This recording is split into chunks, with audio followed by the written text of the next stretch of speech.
there were some interesting things on social media that we'll perhaps get into. But okay, that's good. That's good. I think we should be in good shape. So let's hit start, and then that should hopefully send everybody a push notification. We'll see. I don't know. I'm not entirely certain. Adam City, what's up? Did you get a push notification, Adam? Oh, I'm curious. Hey, Los, what's up? We got some new folks. Very nice. As always, if anybody is keen to like come up and yap, feel free to request to join stage, as it were. And yes, also especially if you've been working on anything, I'm quite curious as to how that's been going for you. But let me give y'all a little sneak peek on the stuff that we're gonna get into shortly, while I play the things on the thing. Actually, I'm gonna ping Kev and see if he wants to come by. PS thingy is starting now if you feel like coming through. Let's see. And unfortunately, I don't have my autonomous co-host quite ready to go yet. So I'm not sure if Al's around today or not, but we will see. But as you can see, we have some interesting sort of developments this week, which I will be happy to get into. But also, as always, if you have something that is of note, of interest, whatever you've been doing, I am quite interested to hear about that. So feel free to request and such. Okay, so if I click this thing, then that will start playing music on this stream. I will then go and click that, and then I will click this one. Yes. There we go. Okay, cool. So, welcome to the weekly Wednesday thing where we scrape the change logs and we figure out what's going on. What up, Kev? How you doing? P.S. Yeah, if you got your thing, feel free to request your thing. I know you've been cooking, so. Feel free to peruse that. Oh, okay. I gotta rearrange my window a little bit here, I think, because it decided that it wants to kind of blow them out a little bit.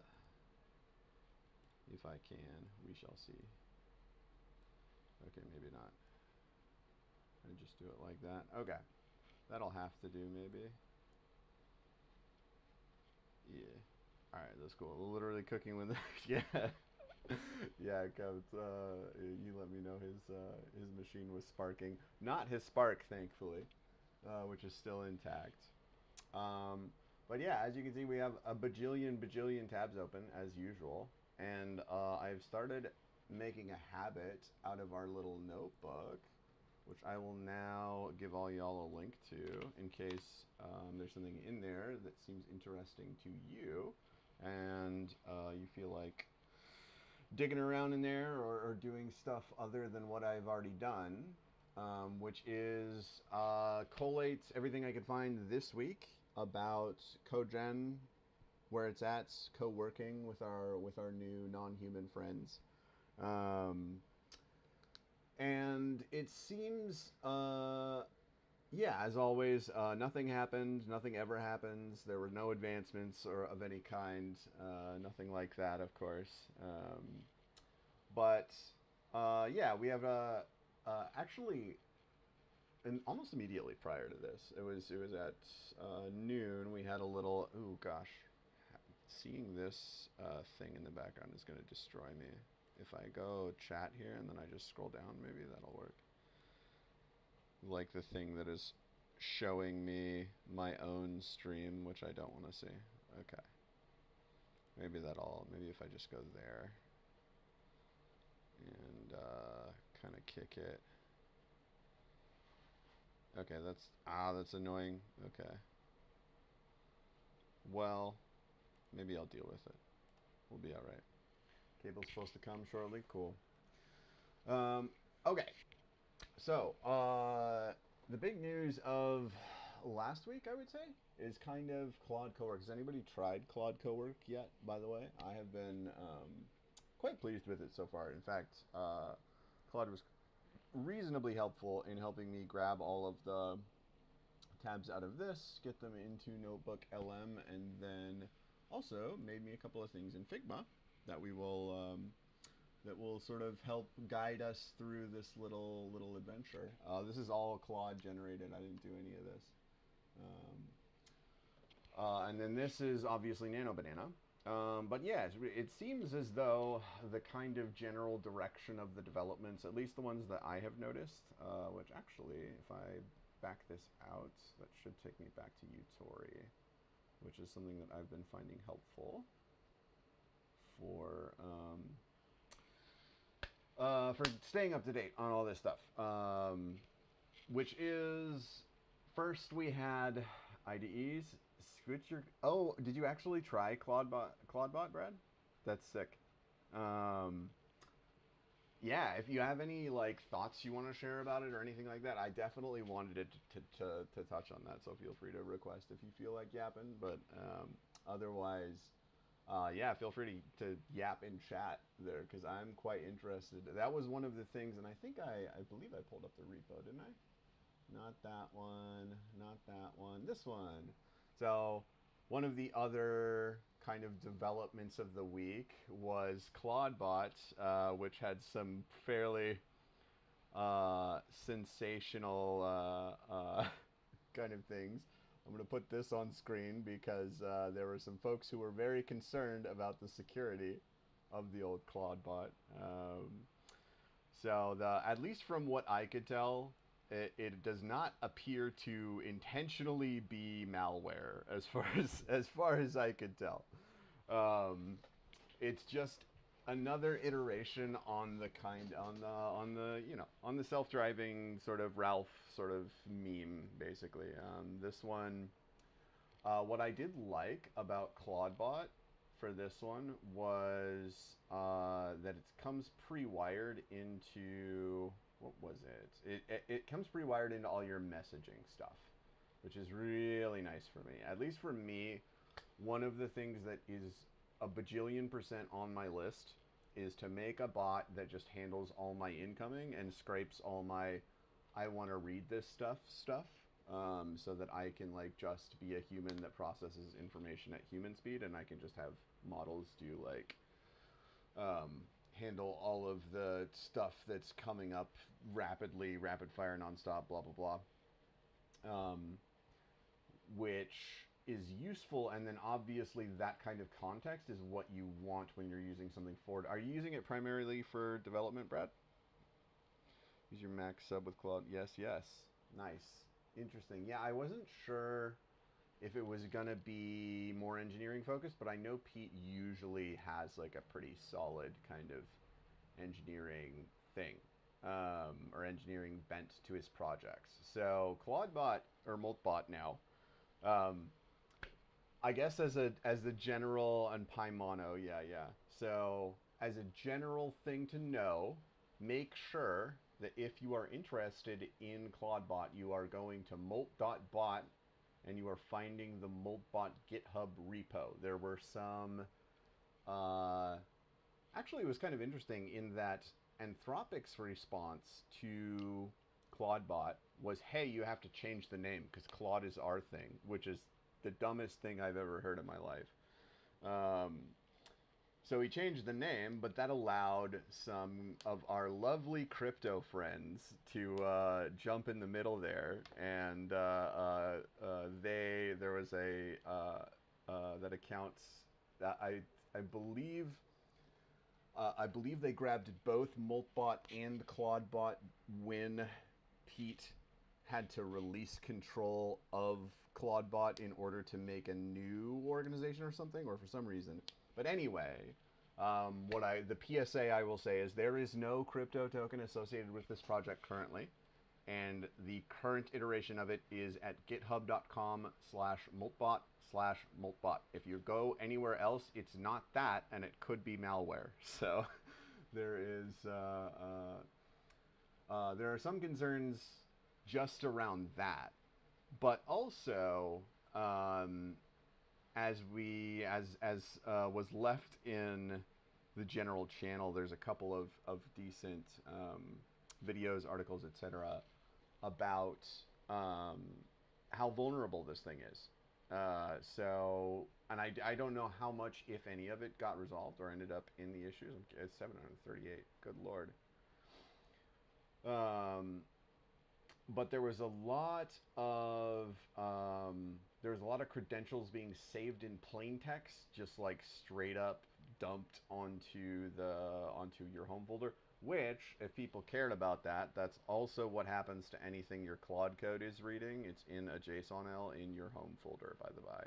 So you should scrub those credentials. Or um, I believe we have it. I don't know if we have that component open source yet, but Tribe will also do that for you if that's a concern for you. Which you should be concerned about it, because something that has this much access would be a fantastic utility. But we have we have a solid security guide now on this, but it sort of outlines that, like, hey, you're giving it access to get prompt injected in all of these things. Like somebody could be reasonably deducing that you are using a Claude bot and then try to activate some of these attack surfaces. TLDR, this massively increases your potential risk, so you should have a corresponding security posture that makes that make sense for you.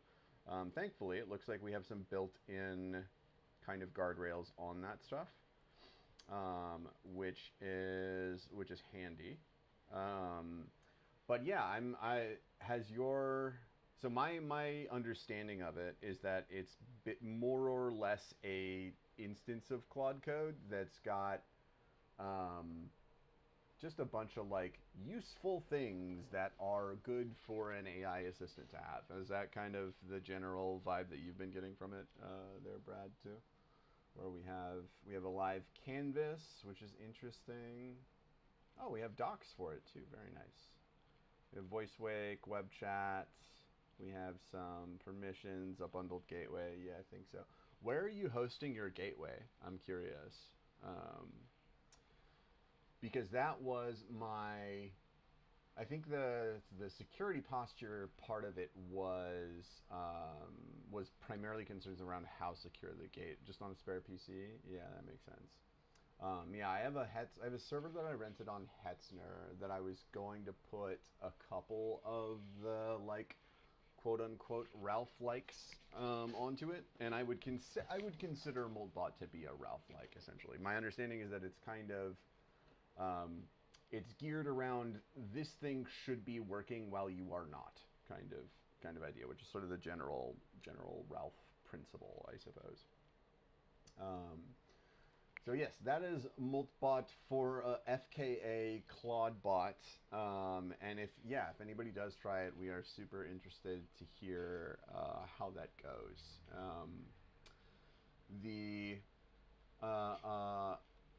Let's see. Some other things. Let's see. So I guess this dovetails decently over to, like, we have Claude Cowork, we have Claude Code, and we're kind of getting to this area of like, hey, these agents can reach out and touch stuff now.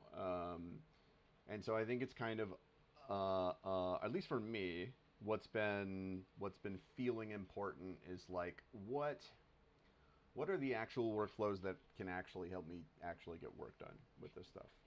Claude Cowork has been helpful, but it's kind of slow and dumb, so not super great so far.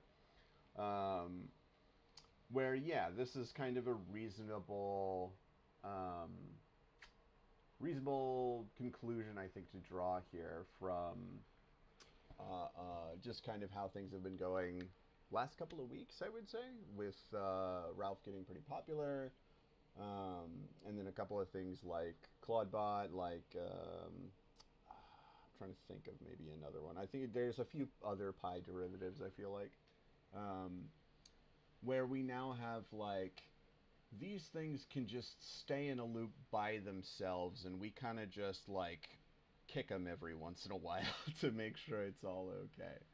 Um, I know Kev, like this is probably totally alien to you. I know Kev is one of our devs that swears by the web interface and the copy paste workflow, which I highly respect, but I'm quite interested to see when if ever you end up deviating towards that, or if some of the agents that you're running on your Spark maybe push you in that direction, because they might is kind of where I'm copy paste. Yeah, exactly. The copy paste workflow has begun automating itself in a wild way. Exactly.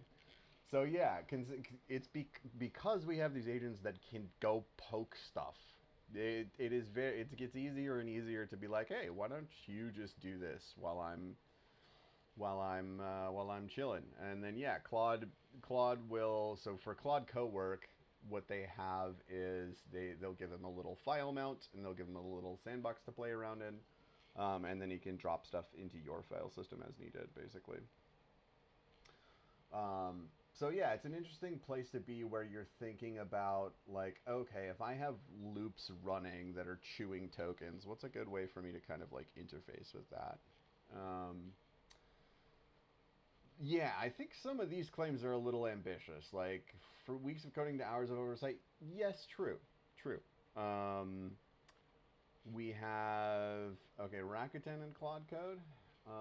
Let me dig a little more on that. Can you summarize the source about Rakuten and Claude Code? See if Gemini can help us out there. So activation vector extraction in VLLM, which was taken. Okay, I'm quite curious. Yeah, I definitely want to see what we got more. Um, Rakuten engineers tested with a complex technical task. Implement the activation vector in VLLM. Okay. All right. So just like kind of a claim here. Like, okay, this worked. Um, Interesting. But yeah, I do think that this kind of loop is is the powerful one to be thinking about here, where we have plan, we have write the code, we can deploy it, we can test it, and then we can go back to planning. And models are models and harnesses both seem to be capable enough to start putting them in these, and at least like just taking it on an oversight role rather than a in the loop, stop it and start it back up. Um, yes, we all know what a Claude code is. Terminal is interesting in terms of what uh, um, what and where we're doing. I had a couple of papers, like I mentioned. There was a paper club immediately before this. And there were a couple that are interesting. One from Prime Intellect about recursive language models, and then this paper from Meta about their Confucius code agent, which does. I wonder if they have a graph for it here. Yes, they have one that sort of outlines how they structure their harness, and I wonder if there's another one here. I was trying to find actually the code for this, but I couldn't find it.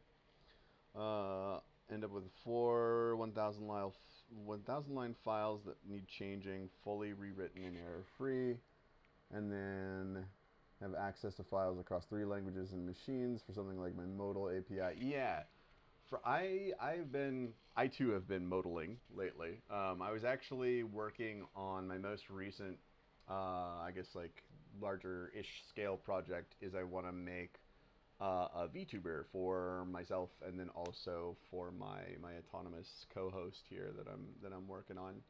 Um, and it's like it's interesting in that we have all these sort of like SaaS-y fast deploy places, and we can kind of leverage those with our agents in order to like throw something up live really quick, bash it around, and see if it works. And I found for me that's like, okay, like just write the code and let me spin up the modal sandbox and see what pops out, which is those kinds of yeah, those kinds of workflows seem to be getting more and more useful. I want to test it in a safe environment, but I want somewhere live that I can throw it up, bash it around, and tear it back down really quick. Because that's my thing that and I don't want to do that. I want to give that to an agent so it can do that periodically, and then when it thinks okay, it's ready to go, then it can tell me, and I can say okay, show me. Um, is kind of the idea. The thing that I liked, so yeah, what's the term Dex likes to use? Frequent intentional compaction, where we have the like truncation step, and you have to think about how you're doing context compression. This is the one that I liked, and I'm still looking for this SDK. I think I found something that's almost like it. Yeah. So this is the closest I could find on GitHub. I am not entirely sure. Obviously, we have our friend the Ralph protocol, of course, um, and so yeah, I'm not sure if this is actually the thing that they're referencing in the paper, but I liked the general principle of having the meta agent. I think that um, if what we're doing is if we're sticking an LLM in a loop, then what's going to be important is the ongoing maintenance of that loop. So I think while an agent is running, it is most of the time appropriate to run a secondary agent on top of the first that's just managing things like config and context and memory and skills and things like that. So I thought that was interesting and wanted to detour over in that direction because I didn't feel that this was a particularly exciting slide. The ChatGPT app ecosystem. Interesting. Can you tell me more about the ChatGPT app ecosystem? So Sam has tried this like 9 times and never, never been able to like get something that works. We had GPT Store, we had ChatGPT plugins, we had custom GPTs, we had function calling converter from way back in the day. Okay, and the new apps. Okay, so I wonder also, Claude also has something like this for cowork, right? Where it renders mini apps in the Claude app. That's the other thing I kind of noticed was we're starting to put widgets inside of widgets inside of widgets. So the ChatGPT apps. Let's see, where is this? Okay. App Store opens to developers. Apple launched the App Store. This was announced at Dev Day earlier. Okay, so is this currently live? It's sounding like it's live. New app directory inside of ChatGPT. Okay, we'll check that out later probably. And the apps SDK. Ooh, okay. Let me grab that guy real quick and see. Hey, apps SDK. Let me see. Interesting. Okay, so what I'm assuming, you only need tools in no ChatGPT UI. Yeah, so it's seeming like everybody is kind of adding the ability to say, hey, you know what you should be able to do inside of my little chatbot is my chatbot should start rendering widgets for you, which is, anybody generative UI pilled in chat? I'm curious. I, for one, think that is criminally underused. Let me go back and check the chats here and make sure we're okay. I think we're in good shape, but view my channel on that and see if this will show me that chat. And then let's go back to there. Oh no, that title didn't update. R17 the claw. Twitch never updates its thing. No chats over there. Alright. And nobody in chat that uses the thingy. Okay. So, for those of us unfamiliar, Vercel's AI SDK is, I think, the first place I saw it. and they refer to it as generative UI. The idea being you prefab some components that, as your user is interacting with your chat application, then the agent in that application can render the component in the chat, such that, for instance, for a data analysis application or for a data analysis chatbot, you can have like graphs and pie charts and things like that, sort of like at the disposal of the agent, that it can then just deliver straight to the user, who can then interface with that type of interface. And it seems that ChatGPT is now aligning with that. And if I'm not mistaken, yeah, Claude has introduced a very similar capability in interactive tools. Yes, I found this article. So this was from a couple days ago, 26th. Yeah. You can open and interact with tools in Claude. You can. So let's see. Let's see what we got here. I haven't actually experimented with this part, but what I'm assuming is what we will get is, okay. So supposedly, I'm assuming that that is going to render inside the Claude app. There you go. Okay, amplitude. And we have a little widget. Yeah, so this is just generative UI as far as I can tell. So this is like a thing, I want to say like early, mid last year that Vercel kind of tried to push, but it really didn't take. It seems like there's a lot of ideas like that where they're just a little too early for whatever. So maybe this will actually work this time, because this seems like it's useful. As we can see, we have like fillable forms, clickable buttons, etc., etc. And I presume, so those tools show up right in the conversation. What I'm wondering is if this is a change to the MCP spec. For the interactive tools, is there a new MCP spec or any changes to how developers could interface with this new capability? Let's see. Rather than rendering mini apps, okay, yeah. So we know what Cowork is already. So those are just launch partners. So presumably these integrations are not something that I can mess around with yet. Live on Claude.ai, and then also on desktop app. Okay. Specific extension to the MCP. Capability is built on MCP apps. Let's see. Interactive tools in Claude Code. Coming soon to Salesforce. MCP apps is a new extension to MCP that lets any MCP server deliver an interactive interface within any supporting AI product. Okay.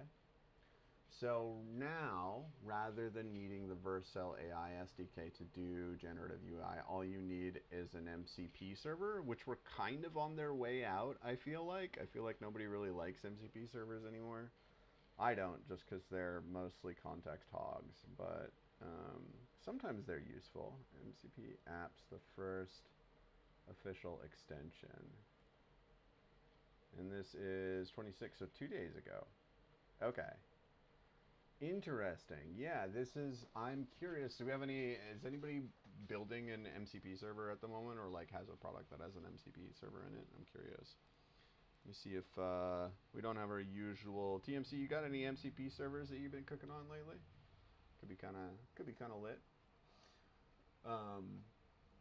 Yeah, the person I'm thinking of is Rome. Definitely should use this. And then I think there's a couple of, oh yeah, Preventure also probably should know about this, because now he can render repo prompt inside of Claude.ai maybe. Skills are, yeah, I am in agreement there with Brad of like skills are basically just MCP but better. I think MCP is like, I want to still like it. It's the progressive disclosure from skills is really, really, really needed for it, because all of them just like dump like 50,000 tokens into my window and I hate it. For your tool chains and harnesses call CLIs just fine. Yeah. Any thoughts on our new MCP extension, like the widget making thing? Have you ever felt like you wished your MCP server could do like a little UI component um, in whatever interface? Although that feels really weird to me because it's like some of those interfaces are TUIs, so they're not going to be able to render like anything too sophisticated, but it's part of the MCP spec anyway, so it's gonna have, I don't know, that feels kind of weird. Building on the amazing work of MCP UI, I haven't heard of this. Interactive UI components over MCP. Okay, that makes sense, sure. Yeah, so yeah, it seems both Anthropic and OpenAI are now heading in that direction alongside Vercel. I think there's something to this, but I feel like the form factor is really not solved here. Because we've had stuff like this for ages, and now kind of everybody's trying to adopt it, but it doesn't feel like it's especially compelling, at least yet, at least to me, as far as I can get out of that. Native integration into IDEs. Optimized for long horizon. Sure, that's all old news. We don't care about that. Yeah, so this is just sort of a slide that examples a given loop, much similar to the kind of thing that we see over here. I think it's worth thinking about. So I think like this is one way you can do it, and this is also another way you can do it. And then there's another one of these diagrams in the Huntley article about Ralph. There's lots of different ways that you can go about sort of chaining these loops and then thinking about what the preferred sort of data processing that's going to be happening inside of them is. And then considering we have that extension to MCP, we can also think about like, okay, for let's say we have our sentiment analyst, right? And we are going to have our orchestrator agent that calls the sentiment analyst. We can also think about, oh, what kind is there widgets that I should add to sentiment analyst via this MCP extension or MCP UI such that when my agentic system is going to try, it gets the sense that the user is doing sentiment analysis. Are there widgets I want to package with it so that it can call those and deliver that to my user regardless of what interface they're using on the agentic system? Which is, I guess, an interesting thing to think about. Organization Fountain. Yeah, can you, let's see. Tell me more about Fountain from the sources.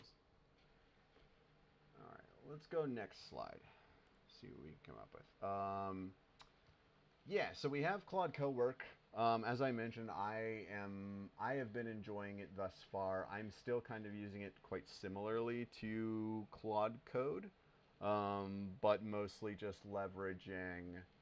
How I have it is I have a co-working folder, and then I do prep work in the co-working folder, and then I'll port out the stuff that I liked out of that, and then dump it into a new repo where I'll open up OpenCode or Claude Code or whatever, and then build up from there essentially. But it's nice to have something that I guess is ultimately just a feel thing. Like I could, yes, be doing all of that in terminal and probably should be.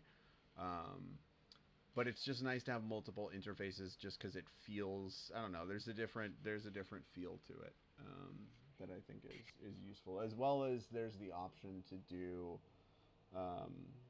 it cloud-based or remotely, i.e. The I know for Claude Code you could like do teleport maybe. What I'm thinking about is like, if I use Claude Cowork, is there a good way for me to use Claude Cowork like on my phone and have that messing around with my machine at home. I don't know if that's supported natively, but I don't think it would be too hard. I use something like Happy or whatever, like we went over last week. But yeah, if you haven't tried Cowork, it's worth a shot, in my opinion. I do strongly agree with this, however, that the models are more than smart enough to do whatever it is the fuck that you want to do at this point. It's if they can't do it, it's not an issue with the model being too dumb. Is my conviction at this point. Um, there's a certain brittleness to how they do things like reasoning and understanding stuff and especially like actual computational depth required type tasks. So there are some places where they're gonna like falter and hit speed bumps and stuff, but ultimately I have found that almost all of those are mitigatable. It's just a matter of like, are you taking the correct mitigation steps, and like, is it worth it for you to take those mitigation steps as opposed to just stepping in and do it yourself. Um, but yeah, so it appears that we're verging over into science. In fact, that was also, I believe, another announcement from OpenAI today, which I will see if I can find. But this is we'll touch on this one a little bit later, which is kind of interesting. Rivet's doing a kind of a universal sort of sandbox for that concept we were touching on earlier, where it's like, hey, I want somewhere live to play with this and just have it like mess around with it for a while. Um, but what we're really looking for, yes, OpenAI science thing they made today. I don't, Prism. There we go. I'm the best Googler. Um, yeah. So this is yet another form factor for our lovely, powerful GPT 5.2 models, and it is geared specifically for scientists. I think this is interesting. What I'm hoping is unlimited projects and collaborators means we get an agentic platform for open science. I think that would be really cool. I hope that Sam does not screw that up massively, as he sometimes does. Um, let's see. Uh, Drafting, revision, collaboration, and preparation for a publication. LaTeX native workspace is nice. I do like that. They have struggled with LaTeX in the past. And then yeah, so we have like GPT 5.2. We have cloud-based LaTeX platform. And then, yeah, presumably it's just sort of like an augmented little space for you to do, um, for you to work on your little paper there, which is nice. Unlimited collaborators I really want this to be open source. Like I don't really like that all of it is just sort of sitting behind the ChatGPT API, but I do sort of understand. I wonder if this will kind of open up a little more, even though it's not open source, a little more open science in that maybe some although it's an interesting problem to think about, because maybe some non-scientists will start trying to collaborate on science, which has not been very good for the open source ecosystem, as we have all had to close a lot of extra PRs lately, I imagine, if we have open source projects. Um, so hopefully the same phenomena won't happen with science. But I would be interested to see if we get kind of a more open collaborative platform that allows for some like multidisciplinary kind of non-scientific or non-technical input into this platform that appears to be designed to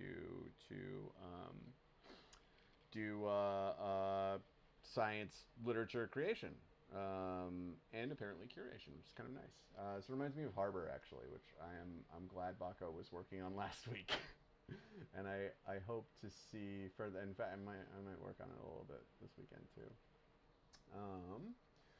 But yes, so scientific reasoning, like these things are smart enough to get stuff done by themselves. Is the moral of the story, more or less. This is an interesting story from earlier in the week, which started out with Wilson Lin from Cursor, which was a blog post from the 14th, it looks like. Basically, what Cursor did was they had their own little Ralph loop running for a couple of weeks, and they decided to build a browser. The browser, as far as my understanding goes, I didn't go deep into the story, but it appears to be kind of janky. It did not work out so well. We have Simon Willison kind of going over it with what's his name, Wilson, Wilson and Willison in conversation, I suppose. Let's see. So the JavaScript engine doesn't work. JavaScript was disabled by an agent, which decided to add a feature flag. So yes, this is the classic Ralph phenomena of sometimes the turkey comes out burnt and you should throw it away. So TLDR, Cursor is exploring long-running autonomous multi-agent coordination. It's interesting. According to them, still remains a hard problem. I don't think it's quite as hard as they think it is, but we have, or I guess as evidenced as the follow-up to this, which was, hey, I think it's dumb that you guys did this, so I'm going to do it by myself. So embedding shapes was so, let's see. Yes, embedding shapes was so infuriated by the hype around the fast render browser that he decided he would generate millions of tokens and millions of lines of source code to create one basic browser that can render HTML and CSS and Node.js, and hopefully use this to receive even more VC investments, which is an extremely strong strategy, and I commend him for his tactical acumen. What's up, Dom? How you doing, buddy? So we have we have a little chronology of his misadventures in building this thing, and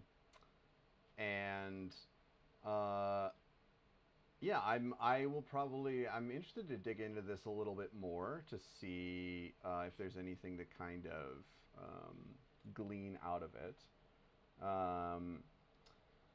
But we have 20K lines of code and under 72 hours of total elapsed time from first commit to last, and we have a one agent, one browser fully complete in Rust, if that. This is what the lines of code count ended up being after all was said and done, including support for 3 operating systems, which, do we have like a total at the bottom here? Yeah, it's 20K lines, just about. Code blank comment, yeah, looks like about 20K. One human using one agent seems far more effective than one human using thousands of agents. One agent can work on a single code base for hours. This could scale to multiple humans, each equipped with their own agent. Sometimes slower is faster and also better, agreed. Human who drives the agent might matter more than how the agents work in our setup. The judge is still out on this one. A little bit of both, in my opinion. I think how you set up your agents matters a lot. What kind of harnesses you put them in, and what kind of how you have designed your loops plus interventions is a skill I think everybody should be practicing right now. But yeah, I think often I would hard agree that more is not always better. Anyone attending East Denver? Not I, sir. Not I. But maybe somebody else. Not sure. Let me see. Not this year, at least. But yeah, we got a browser. We got it in Rust. $20. They can architect complex systems that typically require large teams. And yeah, you can throw 1,000. You can also throw one, but the advantage is that robots don't have to sleep. Um, Genesis mission: OpenAI plus DOE. Edison Scientific is a startup for AI scientists, um, which is interesting. Yeah, this I think we mostly covered this kind of general idea um, in our earlier slide about some of OpenAI's kind of recent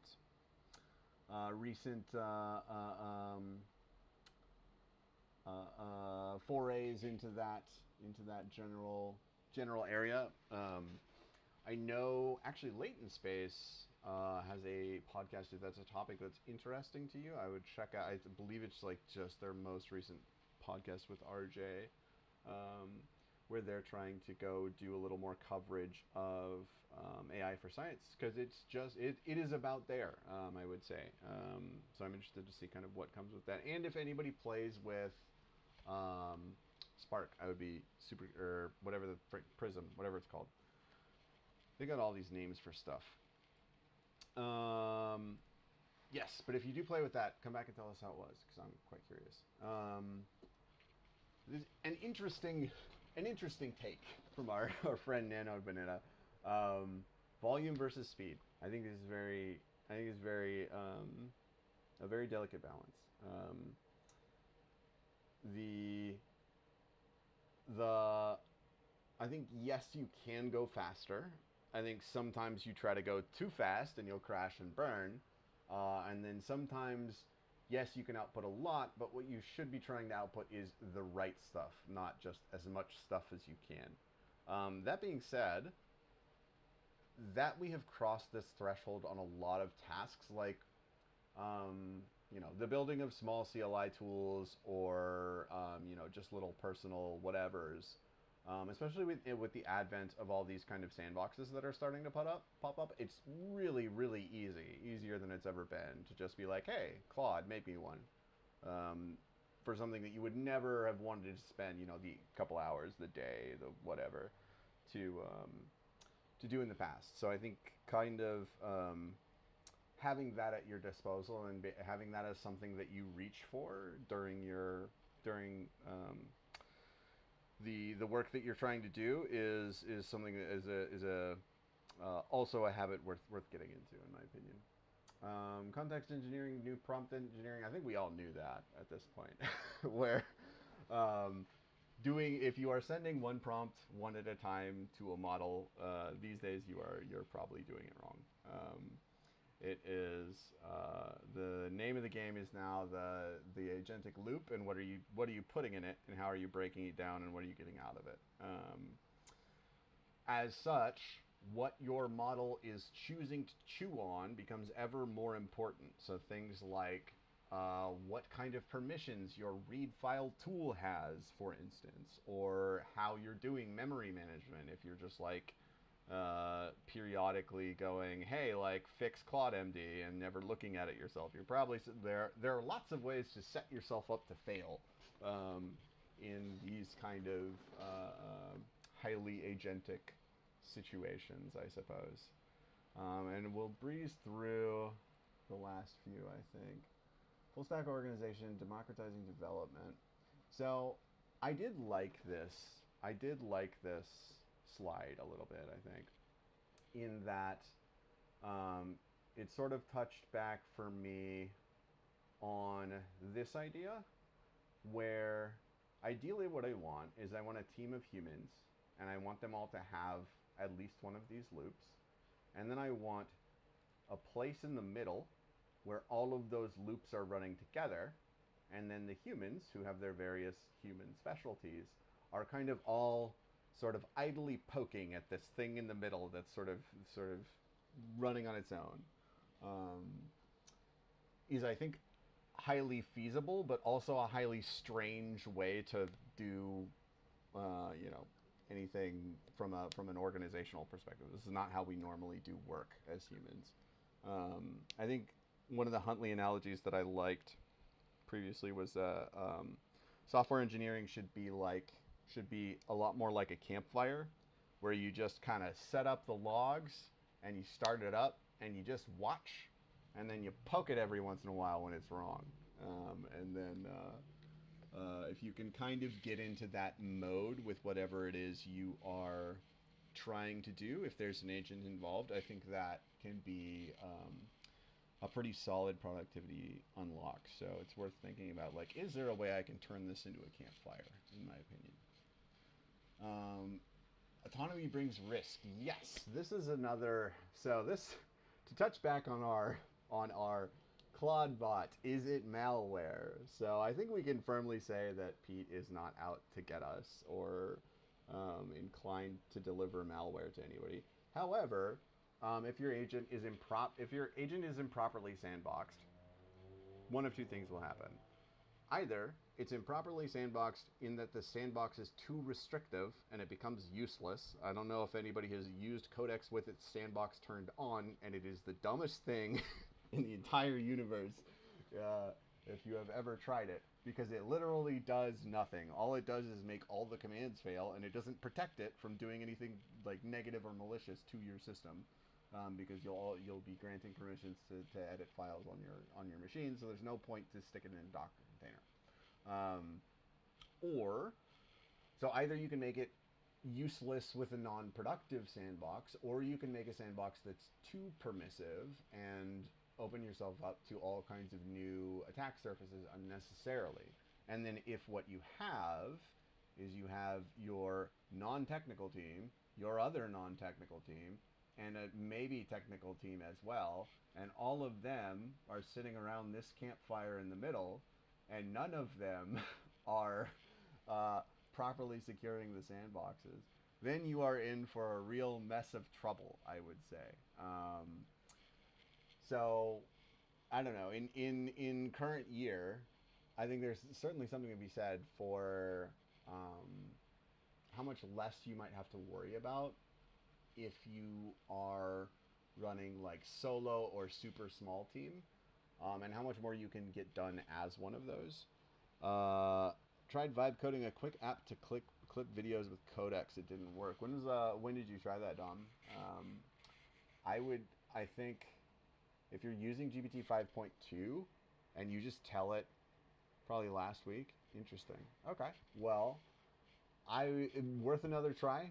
I feel like Codex is one of those where it could just rip that out with one prompt. The magic of using the agent to do the thingy is that you can just have it do it 10 times, and one of them usually will work. And it won't be particularly much more expensive than doing it once. But yeah, especially if you're kind of newer to the tools, I think it's okay to stay in the loop and really try to follow exactly what it is what your agents are doing. But I think it's worth keeping in mind, like, okay, my goal here is not necessarily to get this work done, although it is, but the thing that will serve me most in the long term is how can I set up this work such that it gets done with the minimal amount of me coming in and interjecting, because there generally always will be some, at least to like read it over and verify that it's doing the right thing. But I try my best to avoid like getting in there, stopping it, and bringing it back down to human speed, because I would rather be like, hey, make me a second one of these while I go review your work on this first one. Yeah, that's the other thing with Codex is I bet you. Okay, actually, yeah, this is your secret. Permission / oh no, that's the wrong one. It's approvals. Okay, use that, Dom, / approvals, and turn it to full agent mode, because what I'm betting is that you were in the Codex sandbox that makes it completely useless and doesn't let it do anything, because that's what it's default set to. So never ever run it in sandbox mode. It doesn't do anything. It's pointless. Dual use risk. Agents that fix bugs can also identify vulnerabilities. Yes, we have been seeing more and more of that. Prompt injection. Yeah, we have a bunch of new attack surfaces, and then defense strategy.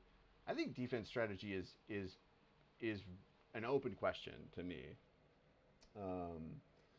because yeah, there's really a balance you have to take with the sandboxing, and I think, or like my hunch that the right answer to it is going to be things like the Rivet Sandbox Agent SDK here, um, where I want an environment that's as close to live as possible, that's not actually dangerous, that my agent can go bash around in for, however long it takes to feel like it's done. And um, then if it did great, great. Then I'll pull it in and get the PR going. And if it screwed up, then I'll throw it in the garbage and I'll make 10 more. Which I think, yeah, using platforms like Rivet and Modal, and I know Daytona is another one. E2B is also very popular. Um, yeah, I think these kinds of things are super useful to kind of to have at hand, but not at the human hands. You actually, or maybe at the human hands. I think for those little spawn a sandbox and mess around things, I think that should be an agent tool that an agent should pick up, and you should have some amount of instructions that like, hey, periodically, what I want you to do is spin up this little compute platform and actually run the thing and go make sure it works, and just like do that every once in a while, kind of thing. Maybe every few commits or something. Um, Strategic priorities of winning in the agentic era. What is Universe 65 bold? I don't. Okay. There's a little bit of slop in here. But yes, context matters more than it ever did. Hence our preference for skills over MCPs when given the option.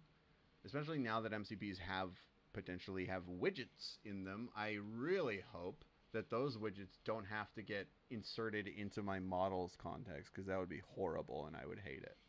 Um, but in the event, maybe it's worth thinking about if those widgets don't get loaded into model context, because they shouldn't be. As far as they should just be a description of like, hey, you can give this widget to a user. Although I'm curious if they actually spec that out or not. Um, Declares a UI resource. Tools with UI metadata. Okay, I don't think it's going to tell me in this article. We're thinking about, okay, my user is interfacing with my agent harness. Potentially, my agent harness can now render a widget using its MCP server.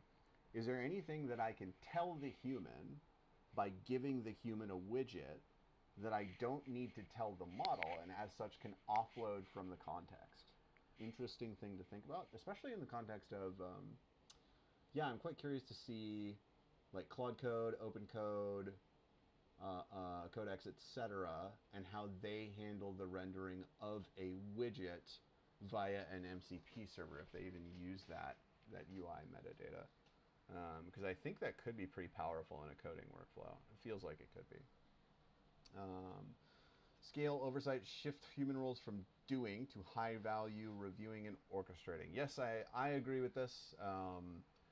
At least for me, the way that I'm thinking about models and agents is I, as a human, am thinking through a thing, and then when I'm ready to be done thinking about it, or like if I get distracted, or if I'm like dumb and don't get it, I will offload that thought thread to an agent and see what an agent comes up with. And they might come up with total crap, and that's fine.